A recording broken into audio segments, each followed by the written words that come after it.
In previous lectures, we have discussed about the primary metabolites, that is biomolecules, which are carbohydrates, lipids, proteins, nucleic acids, and enzymes. Today we are going to discuss about the rest of the part of this chapter, that is, this is the concluding lecture. The points are mechanism of enzyme action, factors affecting enzyme activity, concept of metabolism, secondary metabolites. Mechanism of enzyme actions. The basic metabolism by which enzymes catalyze chemical reaction begin with the binding of substrate or substrates to the active site on the enzyme. The active site is the specific region of the enzyme which combines with the substrate. In this diagram, this is substrate, in this diagram, this part is substrate, this is active site, and this is enzyme.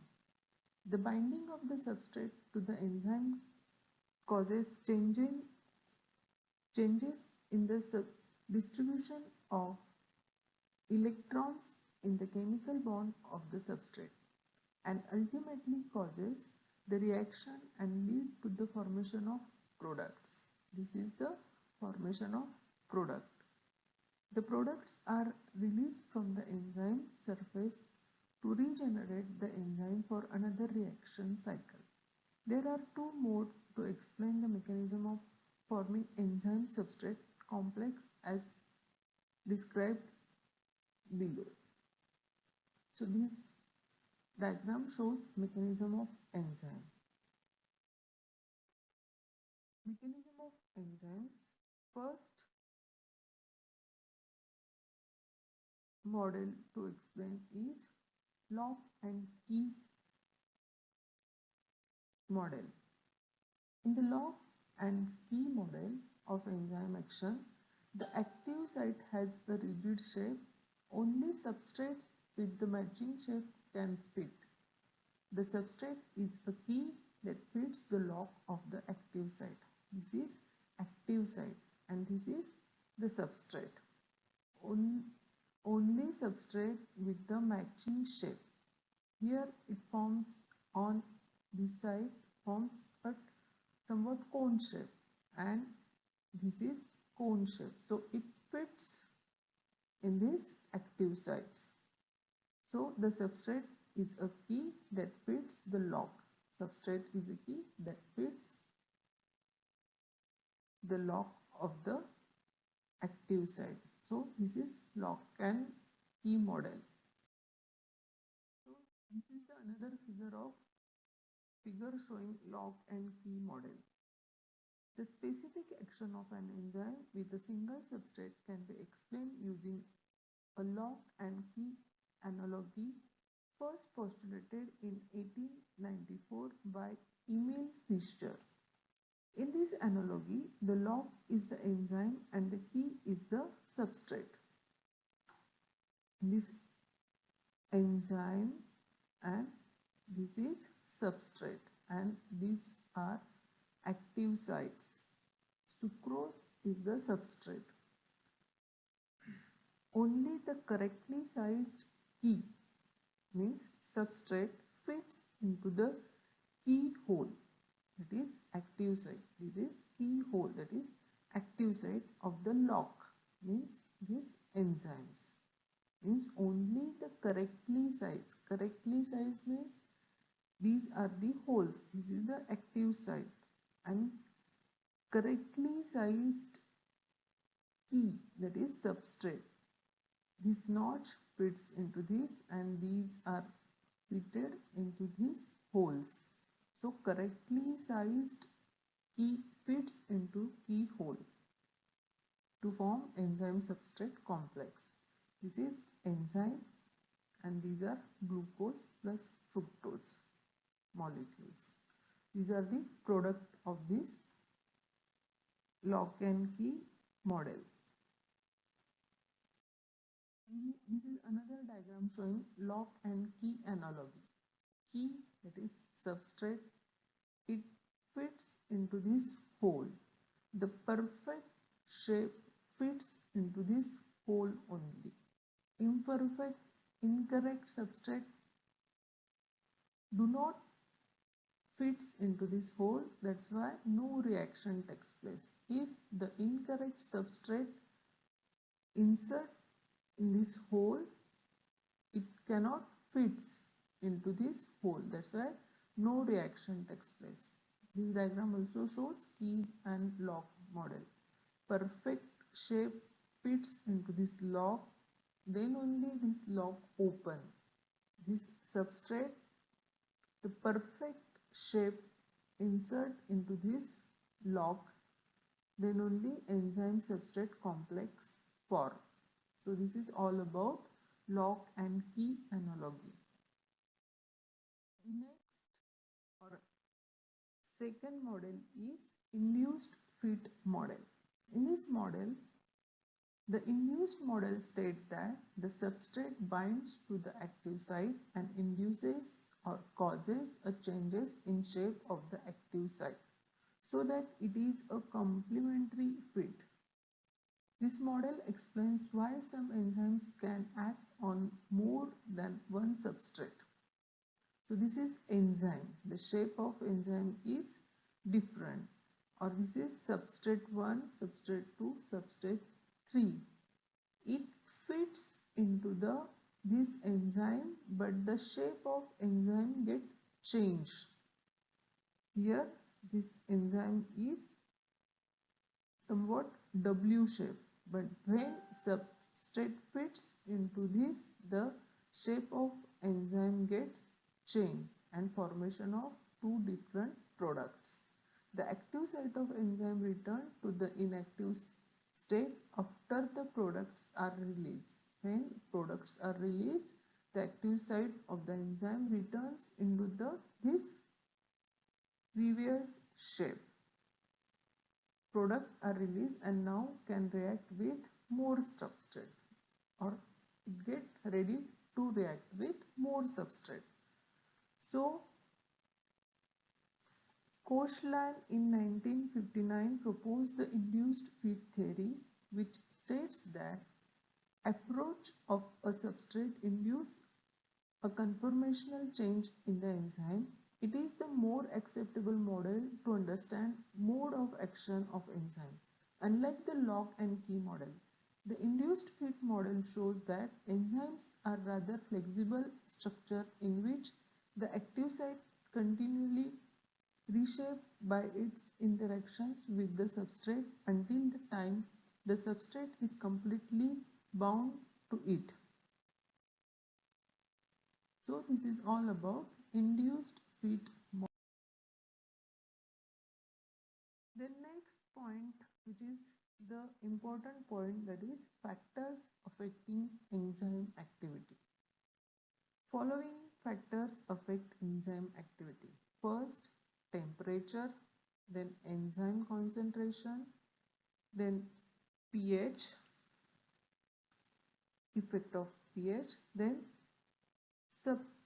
substrate concentration, and another factor, that is other substances which affect enzyme activity. This four diagram shows the factors affecting enzyme activity. First important factor, that is temperature. The enzymatic reaction occurs best at around 37 degrees Celsius, which is the average normal body temperature in hemotherms. The rate chemical reaction is increased by a rise in temperature, but this is true only over a limited range of temperature. Enzymes rapidly denature at temperature about 40 degrees Celsius. So, at optimum temperature, which is 37 degrees Celsius, the enzyme shows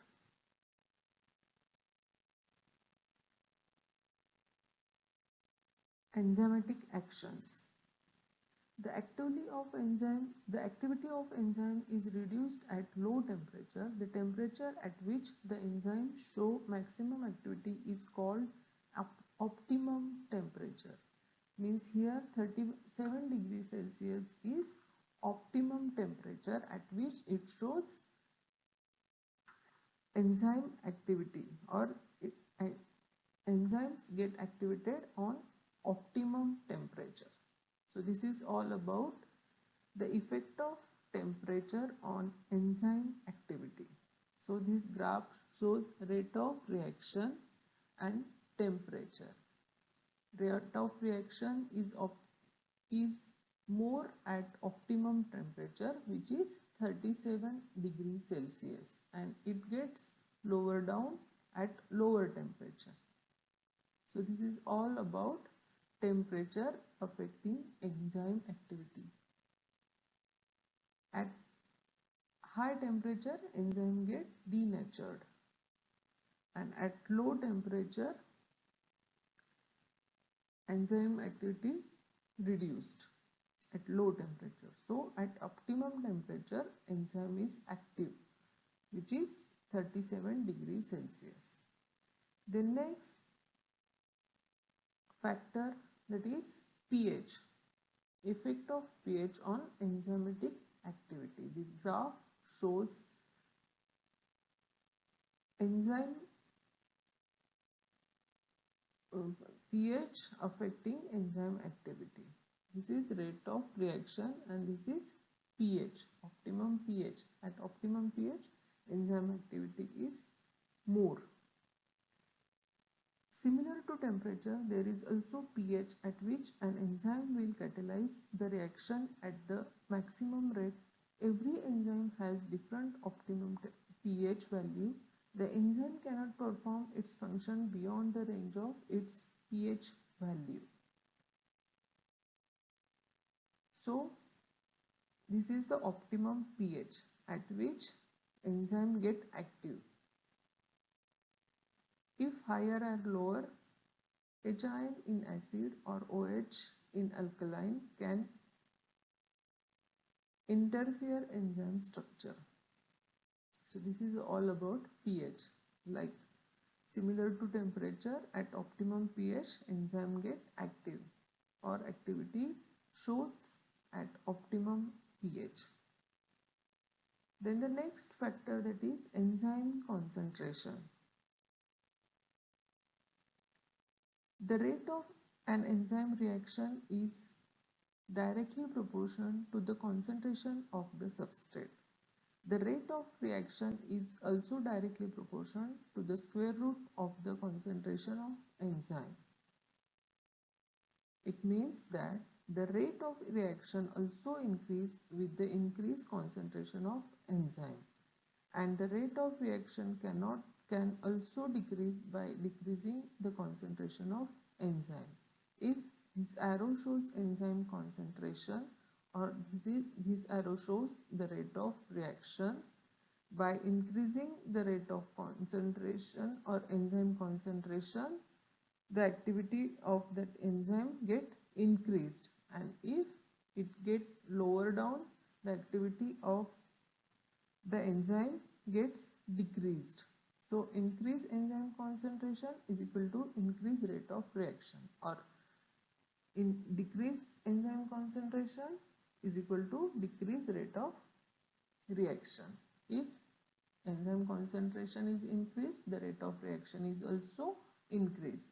If the enzyme concentration decreases, the rate of reaction is also decreases. So it is the rate of reaction is directly proportional to square root of the concentration of enzyme.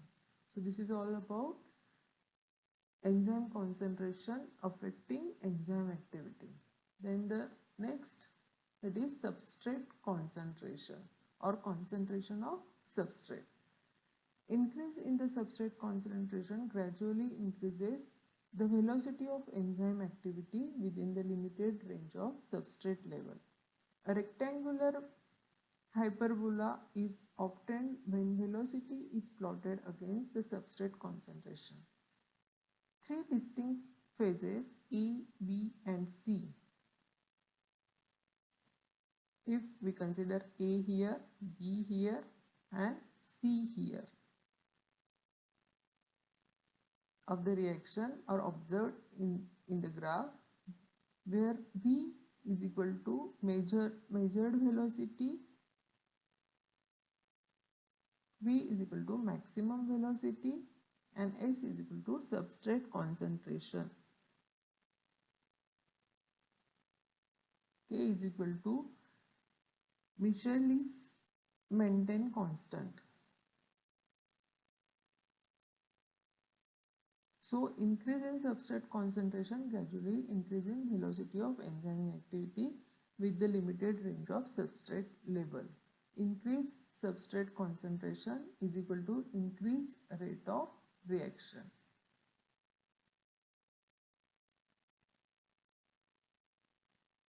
So this is all about the four factors affecting enzyme activity, and the other factors which are mentioned in our textbooks are the enzyme action is also increased or decreased in the presence of some other substances such as coenzymes, activators and inhibitors.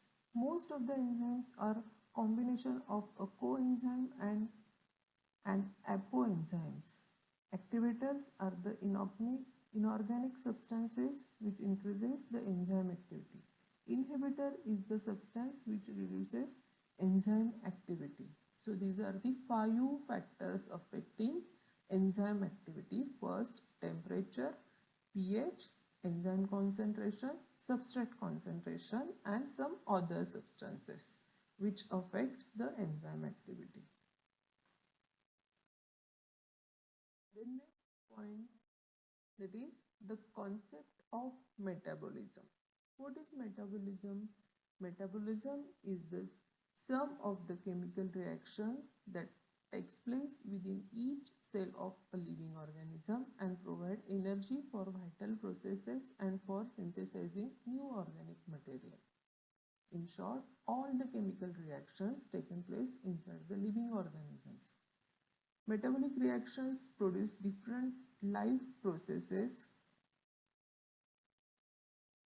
For example, photosynthesis, respiration, movement, growth, reproduction, etc.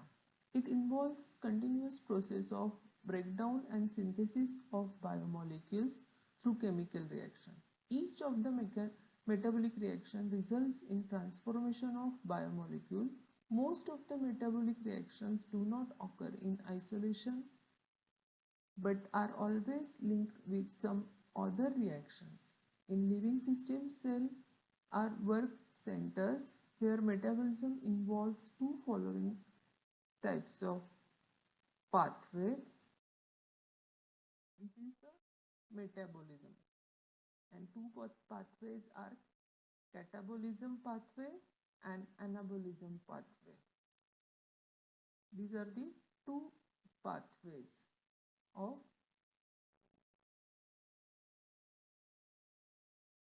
first we are going to discuss catabolism. Large molecules are broken down into smaller ones, releasing energy. This is the short meaning of catabolism. Catabolism pathway leads to formation of simpler structure from a complex biomolecule. For example, when we eat wheat bread or chapati, our gastrointestinal tract digests, that is hydrolyzes the starch to glucose units with helps of enzymes and release energy in form of ATP, adenosine triphosphate. In this diagram, this complex food material is break down into simple work and it releases energy or heat. So this is catabolic process. From complex food substance, simple food substance are formed and energy and heat is liberated. Second pathway, that is anabolic pathway. In short, anabolism means Small molecules are assembled into large ones using energy, exactly opposite to catabolism. In catabolism, large molecules are broken down into smaller ones, and in anabolism, small molecules are assembled into large molecules by using energy. In catabolism, energy is liberated, and in anabolism, energy is used. So anabolism and catabolism both are the pathways of metabolism, which are anabolic pathway is called biosynthetic pathway that involves formation of a more complex biomolecules from a simpler structure, that is synthesis of glycogen from glucose and protein from amino acid. This pathway consumes energy. It consumes energy. So these are the diagram showing details about or clear idea about catabolism and anabolism. In catabolism, energy is released, and in anabolism, energy is consumed. In catabolism, complex food materials are broken down into simple ones, whereas in anabolism, simple food molecules assembled to form complex food material or for complex molecule by consuming energy. Then the metabolites. There are two types of metabolites. Primary metabolites and secondary metabolites. Primary metabolites are those in previous lecture we have discussed in detail about primary metabolite, that is biomolecules. Examples: carbohydrate, proteins, lipids, nucleic acid and hormones. What are secondary metabolites? Secondary metabolites are the molecules that are not essential for growth and development of an organism. Secondary metabolites are small organic molecules produced by organisms that are not essential for their growth, development and reproduction. Several types of bacteria, fungi and plant produce secondary metabolites or metabolism. Secondary metabolites can be classified on the basis of chemical structure, composition, their solubility in various solvents, or the pathway by which they are synthesized. A simple way of classifying secondary metabolite includes three main groups, that is terpenes, phenolics, other metabolic or nitrogen containing compounds. Other metabolites including nitrogen containing compounds. Terpenes made from mevalonic acid, that is composed mainly of carbon and hydrogen. It is oleanoic acid. Oleanoic acid. This is the example of terpenes. What are terpenes? These are made from mevalonic acid, that is composed mainly of carbon and hydrogen. Second category is phenolics. Phenolics made from simple sugars containing benzene ring, hydrogen and oxygen. So these are the examples of phenolics. And third, that is other metabolites or nitrogen containing compounds. These are the example of nitrogen containing compound. These are extremely diverse class, may also contain sulfur. So this is all about the primary metabolites and secondary metabolites. We have discussed in detail about primary metabolites, which are biomolecules, which are of 5 types: carbohydrate, lipids, proteins, nucleic acids and enzymes. We have discussed enzyme actions. Then we have also discussed about factors affecting enzyme activity, the mechanism of enzyme actions, etc. So this is all about the chapter biomolecule. This is the concluding part of the chapter biomolecule.